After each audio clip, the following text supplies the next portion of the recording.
once again. In this portion of this episode, we will have what we call as an integrated test. An extract or a full-length material will be used as stimulus, followed by several questions. Let us look at examples of such tests.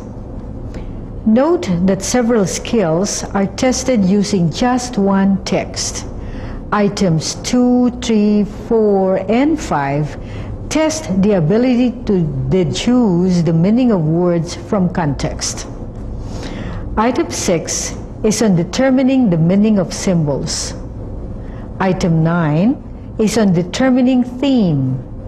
In some instances, you may want to determine whether your students possess the reading and vocabulary skills needed to comprehend and appreciate a selection.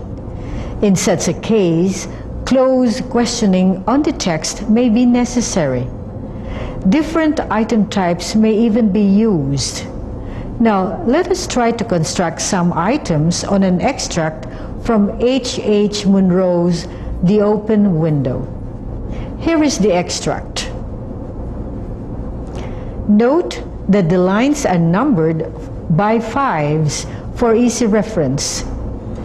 Given the text, the test maker then develops several questions. Let us look at some questions that may be asked. For lines 1 to 5, you may ask questions such as 1. Who are the characters presented in lines 1 to 5? 2. Why did Mr. Nuttall come to this place? 3. What word is used to describe the girl? For lines 6 to 10, you may ask 4. Does Mr. Nuttall know anybody in that place? 5. Who introduced Mr. Nuttall to the people there? 6. When did she last live there? 7. When did the girl ask Mr. Nuttall her first question?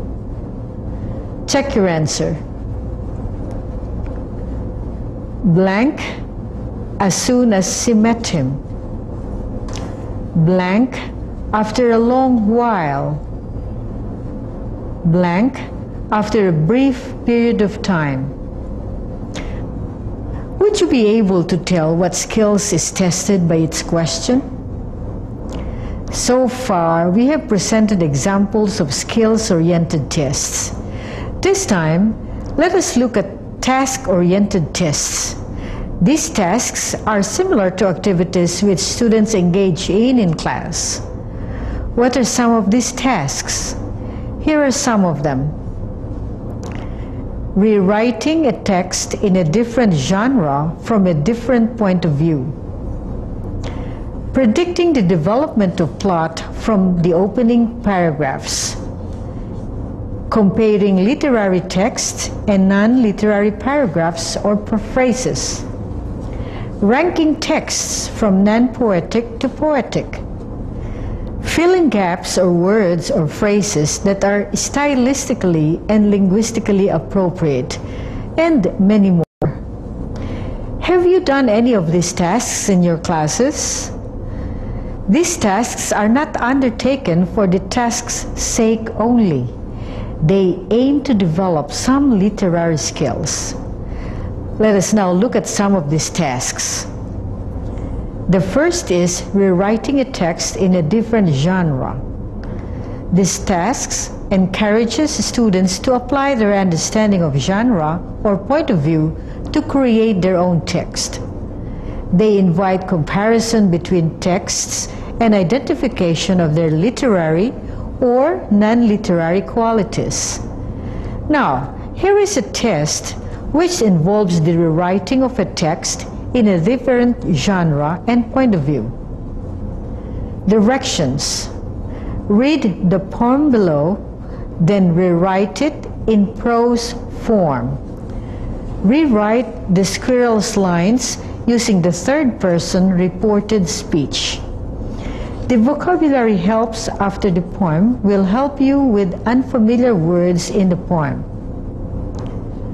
Fable by Ralph Waldo Emerson. The mountain and the squirrel had a quarrel, and the former called the latter Little Prig. Ban replied, "You are doubtless very big, but all sort of things and weather must be taken in together to make up a year and a sphere. And I think it no disgrace to occupy my place.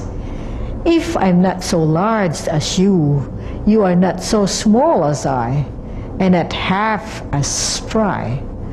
I'll not deny you make a very pretty squirrel tract. Talents differ, all is well and wisely put. If I cannot carry forests on my back, neither can you crack a nut." Note that the text is to be rewritten from one genre to another, poetry to prose. Furthermore, some lines in the poem will have to be converted from first-person direct speech to third-person reported speech. Note also that the text is made linguistically accessible through the provision of vocabulary helps in the text itself. Narrative poems lend themselves very well to this type of task. A reminder though, a task-based test should be used only when students have had experience with the task. One problem with this type of task is in terms of scoring. This task is a productive task, and most productive tasks are subjectively scored. It may then be necessary for you to come up with some kind of a scoring procedure similar to what you use for scoring compositions. There are also task-based tests which can be objectively scored. This is the gap-filling task using a closed passage. The purpose of this task is for the students to demonstrate linguistic skills within a controlled context. Here is an extract from The Clearing from Jessie Stewart, converted into a closed passage. The deletion procedure used is rational deletion. Let's look at the test. Directions. Fill in each gap in the text with a grammatically correct and contextually appropriate word. Only one word should be placed in each blank. Using the closed test, you may be able to tell whether the text is at the student's independent, instructional, or frustration level. And here's the last example. The task involves the ranking of a series of texts from poetic to non-poetic. Will you go over the directions with me? Rank the following passages from most poetic, 1, to least poetic, 6, using as your basis for judgment organization, accomplishment of purpose, significance, freshness of approach and response from the reader. Be prepared to support your choice with valid reasoning.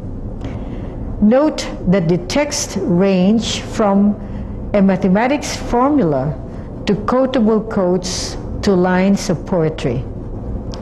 If the students just rank the texts when the test is an objective test, but note that the examiners have to support their choices either orally or in writing, then the text becomes a productive test. The testee invokes and puts together his literary skills to be able to come up with acceptable responses. We have presented to you several item types. Now, do you think you'll be able to construct tests similar to them? Let's find out after this break. Don't go away.